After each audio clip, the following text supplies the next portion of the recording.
తెలుగు వెలుగుల మూర్తి నిక్షిప్త కళా ప్రాంగణం. ఆ సందర్భాన్ని కూడా వీళ్ళ చేత అలా చెప్పించి దానికి ఒక అందాన్ని, ఒక అర్థాన్ని ఇస్తున్నారు. ఎవరూ పుట్టించకపోతే మాటలు ఎలా పుడతాయి అని. కూడు, ఎంగిలి, బువ్వ, ముద్ద, ఎన్ని మాటలు ఇవి. ఇవన్నీ మరి ఇది వరకు వాడినవే కదా.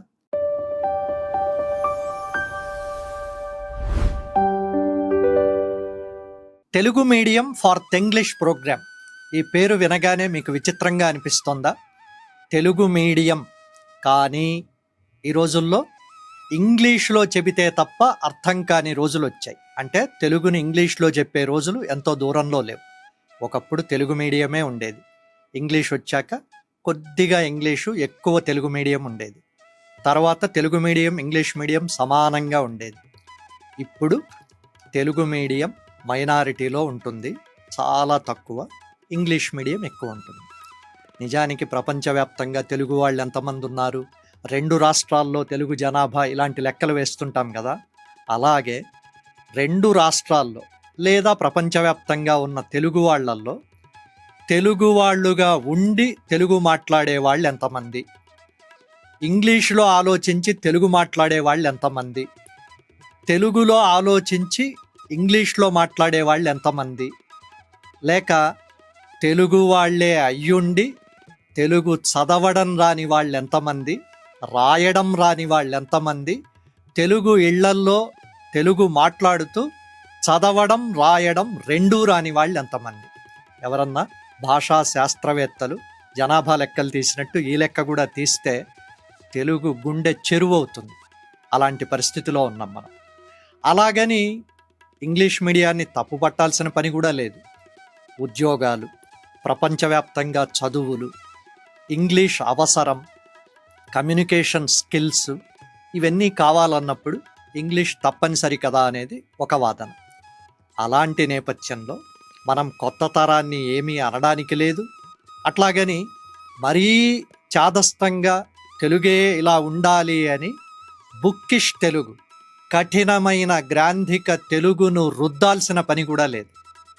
అలాంటి చర్చ చేసే కొత్త ప్రోగ్రాం ఇది ధాత్రి టీవీలో. అందుకు తెలుగు ఇంగ్లీష్ కలిపిన మాటను తెంగ్లీష్ అని మనం ఎప్పటి నుంచో అంటున్నాం. ఇక చర్చలోకి వెళదాం.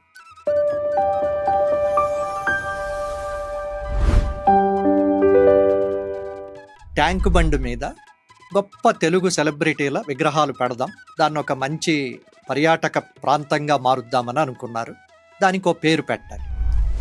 వాడుకలో ఉన్న పేరు ఏమిటి? Tank bund. ప్రఖ్యాత కవి సజెస్ట్ చేసిన పేరు తెలుగు వెలుగుల మూర్తి నిక్షిప్త కళా ప్రాంగణం.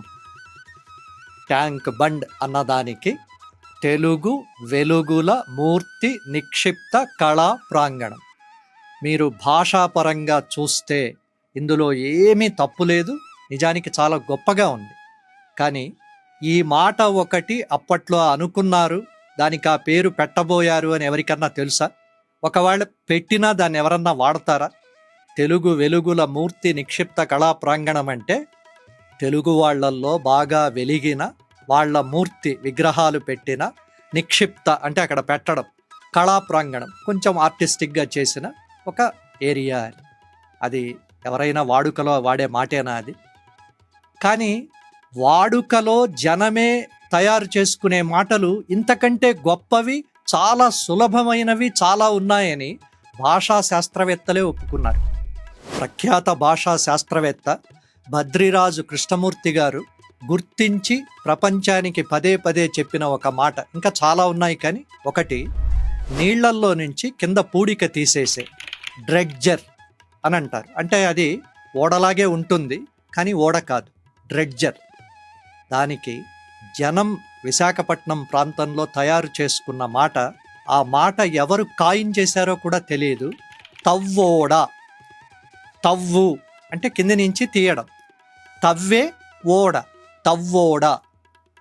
10 మంది ప్రఖ్యాత భాషా శాస్త్రవేత్తలు ఒక చోట కూర్చుని 10 నెలలు కష్టపడినా ఇలాంటి సులభమైన మాట రాదు. భాష ఎప్పుడు ఇలాగే పుడుతుంది. కానీ మనమేమో పారిభాషిక పదాలో లేక ఏదైనా పేర్లు పెట్టాలి అని చాలా గంభీరమైన సంస్కృత సమాస భూయిష్టమైన పదాలు ఎక్కువ పెడతాం, అవేమో జనం వాడరు. అలా తెలుగు అకాడమీలు ప్రింట్ చేసే సిలబస్ పుస్తకాలు కనుక తెలుగు, అందులో పర్టికులర్గా సైన్స్ లాంటి ఆ మాటలు పట్టుకుంటే ఇది ఎట్లా ఉంటుందంటే, ఇది వరకు పండితుల మధ్య ఒక చర్చ జరిగేది. రైల్వే సిగ్నల్, ఈ మాట అందరూ సిగ్నల్ అంటారు. కొంతమంది అక్కడ రెక్కమాను అని మరీ మామూలు వ్యవహారంలో ఉండేది. ఇప్పుడు ఎవరు రెక్కమాను అని అనట్లేదు. కానీ దానికి పండితులు ఏం చేశారు, ధూమశకట గమనాగమన నియంత్రిత లంబ సూచిక. మళ్ళీ వినండి, ధూమశకట గమనాగమన నియంత్రిత లంబ సూచిక. ఇది ఎక్కడన్నా రోజువారీ వ్యవహారంలో రైల్వే సిగ్నల్ అనే మాటకు వాడుకలో ఉందా? పోనీ ఇట్లాంటి మాట ఒకటి ఉందని తెలుగు వాళ్ళకి ఎంతమందికి తెలుసు? ఇది పండితులు తయారు చేసిన పారిభాషిక పదం. ఇది అంటే టర్మ్.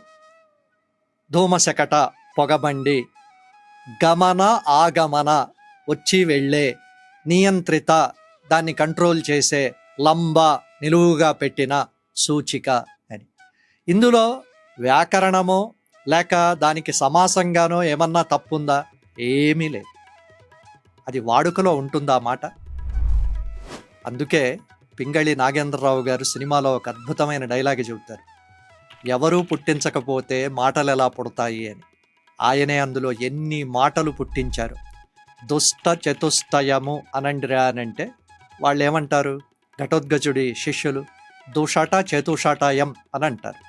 దాన్ని ఆయన ఎంత గొప్పగా ఘటోద్గజుడి చేత అంటే ఎస్విఆర్ చేత చెప్పిస్తాడంటే, దుషట చతుషటయం, వాళ్ళని అలాగే విడివిడిగా కొట్టాలి అని. అంటే ఆ సందర్భాన్ని కూడా వీళ్ళ చేత అలా చెప్పించి దానికి ఒక అందాన్ని, ఒక అర్థాన్ని ఇస్తున్నారు. అందులోనే ఇంకో మాట ఉంటుంది, వీరతాడు అని. వీరతాడు అనే మాట ఉందా అంతకుముందు? లేదు. కానీ వీరతాళ్ళు వెయ్యడం అన్నది జనం వ్యవహారంలో ఒక మాట అయిపోయింది. అలా జనం దగ్గర ఉన్నవేమో పండితులు దుష్ట సమాసమనో, లేక ఇది మేము ఒప్పుకోము, వ్యాకరణం ప్రకారం కుదరదు, ఉచ్చారణ ప్రకారం ఇట్లా ఉండకూడదు అని వీళ్ళంటారు.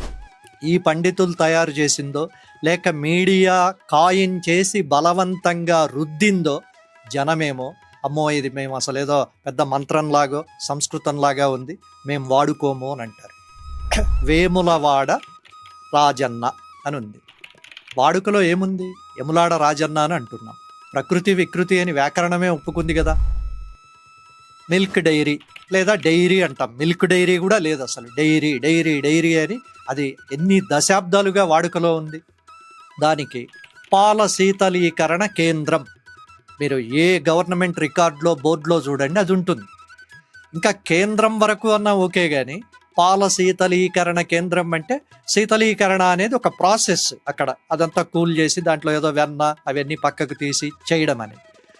ఈ మాట పాల శీతలీకరణ కేంద్రానికి వెళ్ళి ఇప్పుడే నేను పాలు పోసి వస్తున్నాను అని అంటే 100 ఏళ్ళు 200 ఏళ్ల కిందట ఏదో నాటకాల్లో డైలాగ్ లాగా ఉంటుంది, సహజంగా ఉండదు. ఇదంతా ఒక బాధ. పొరుగున కర్ణాటక, తమిళనాడులో వాళ్ళు కొన్ని కాయిన్ చేసుకుని హాయిగా జనం వ్యవహారంలో వాడేస్తున్నారు. మనకు గ్రామ్ఫోన్ రికార్డు అదేమి మరీ 1000 ఏళ్ళు 100 ఏళ్ల కిందటిది కాదు కదా. గ్రామ్ఫోన్ రికార్డు వచ్చింది, తెలుగులో మనం ఏమన్నాం, గ్రామ్ఫోన్ రికార్డ్ అనే వాడుకుంటున్నాం. కానీ తమిళ్లో హాయిగా ఇసై తట్టు అన్నారు. ఇసై అంటే పాట, తట్టు అంటే పళ్ళెం. తెలుగులో మరి అదే మాట అనొచ్చు కదా, పాట పళ్ళెం, పాట కంచం అంటామా? వింటుంటేనే మనకేదో వినకూడని మాట, అనకూడని మాట అంటున్నట్టుగా అనిపిస్తుందా? అట్లాగే కన్నడలో సెల్ ఫోన్కు చరవాణి, తెలుగులో కూడా అదే అంటున్నారు, కానీ అది ఎక్కువ వాడుకలో లేదు. అంటే చేతిలో వినిపించేది, కానీ చరవాణి. అంతకుముందు ఇంకొక మాట కూడా ఉంది, తమిళ్లో అయితే దాన్ని ఏమన్నారు, కైపేసి. సెల్ ఫోన్ కైపేసి ఉంది ఆ మాట వాడుకలో. మరి తెలుగులో ఎందుకు లేదు? తెలుగులో పారిభాషిక పదాలు క్రియేట్ చేయడం ఒక ప్రాబ్లం, చేస్తే ఏమో ఇలాంటివి వస్తాయి. ఎలాంటివి? తెలుగు వెలుగుల మూర్తి నిక్షిప్త కళా ప్రాంగణం, బాహ్య వలయ రహదారి, గగన సఖి, క్షీర సమీకరణ కేంద్రం, ఏదో జయదేవుడు అష్టపదిలో పాటలాగా ఉంటుంది. ఈ మధ్యలో ఉన్న గ్యాప్లోనే అసలు జనం వీటిని ఎందుకు వాడట్లేదు అనే దానికి బలమైన కారణాలన్నీ దొరుకుతూ ఉన్నాయి. మనసు ఒప్పుకోదు, ఖచ్చితంగా తెలుగే వాడాలి, ఇంకా తెలుగును ఎక్కువ మనం కాయిన్ చేసి వాడాలి అని అనుకునే కొద్దీ అసలు తెలుగు భాష నుంచే దూరం అయిపోతున్నారు జనం. ఇలాంటివి గమనించి నిజంగా హాయిగా సులభంగా వాడుకోవడానికి వీలున్నప్పుడు ఎవరైనా వాడతారు. అది ఇబ్బందిగా ఉన్నప్పుడు ఎక్కడో అదొక మంత్రంలాగో లేక ఒక పెద్ద సమాసంలాగో ఉన్నప్పుడు ఇంత మనకు అనవసరం అని చెప్పి హాయిగా ఇంగ్లీష్ మాట వాడతారు. ఇప్పుడు కాదు, 1975-80 నాటికే బద్రిరాజు కృష్ణమూర్తి గారు, బోధరాజు రాధాకృష్ణ ఇలాంటి గొప్ప గొప్ప భాషా శాస్త్రవేత్తలు శాస్త్రీయంగా జనంలో నుంచి అన్నీ గమనించి చెప్పిన మాట ఏమిటంటే, ఇంకో 30-40 ఏళ్ల తర్వాత తెలుగు భాష కేవలం చివర క్రియాపదం ఒంటికాలి మీద మాత్రమే బతికుంటుంది అని. ఎలాగా? సెల్ ఫోన్ ఛార్జింగ్ అయిపోయింది, బ్యాంక్ బ్యాలెన్స్ లేదు, ట్రైన్ లేటుగా వచ్చింది, కార్ యాక్సిడెంట్ అయ్యింది. మీకు వీటిల్లో అన్నిట్లో చూడండి, car accident, cell phone charging, bank balance, train late, ఇవన్నీ కూడా ఇంగ్లీష్ మాటలే. లాస్ట్లో అయ్యింది, వచ్చింది, వెళ్ళింది, ఉంది, లేదు అనే క్రియాపదం మాత్రమే తెలుగు. ఇది కొంతవరకు సరే అనుకోవచ్చు. ఇప్పుడు వస్తున్న సమస్య ఏంటంటే, 30-40 ఏళ్ళుగా ఇంగ్లీష్ మీడియం వచ్చేసరికి తెలుగు వాళ్ళే ఇంట్లో తెలుగు మాట్లాడతారు, వాళ్ళ జిల్లా లేదా వాళ్ళ ప్రాంతానికి సంబంధించిన అద్భుతమైన మాండలికం కూడా మాట్లాడతారు, కానీ తెలుగు చదవలేరు, తెలుగు రాయలేరు. మరి ఇలాంటి వాళ్లకు తెలుగు అందం ఎలా తెలియాలి, తెలుగు రాతలో ఉన్న అందం ఎలా తెలియాలి అని అంటే, మనమేమో మరీ ఆ కవిత్వమో లేదా వ్యాకరణానికి సంబంధించి, భాషోత్పత్తికి సంబంధించి, ఉచ్చారణకి సంబంధించి ఇన్ని రూల్స్ ఇట్లాగే ఉండాలి అని అక్కడ బలవంత పెట్టే కొద్దీ చివరకు ఇప్పుడు ఏమైంది, తెలుగును ఇంగ్లీష్లో రాసే రోజులు వచ్చేసాయి. చాలా వరకు డిజిటల్లో అయితే మీరు వాట్సాప్లో వాటిల్లో ఆయన అన్నారు అని అంటే AYANANNARU ఆయన అన్నారు అనే రాస్తున్నారు. ఇదే కనుక ఇట్లాగే వెళితే ఇంకో 50 ఏళ్ళు, ఇంకో 100 ఏళ్ళు అయ్యేసరికి తెలుగు భాష చావకపోవచ్చు, కానీ తెలుగు లిపి మాత్రం చాలా ప్రమాదంలో పడిపోతుంది. వాడుక తగ్గే కొద్దీ అలవాటు పోతుంది, అలవాటు పోయే కొద్దీ ఏముంది, కమ్యూనికేషనే కదా, మాట్లాడుతున్నాం, ఆ మాట్లాడుతున్నదేదో తెలుగు లిపిలోనే ఎందుకు రాయాలి, ఇంగ్లీష్లో రాస్తే కూడా అదే భావం వెళ్తోంది కదా అని అనిపిస్తుంది.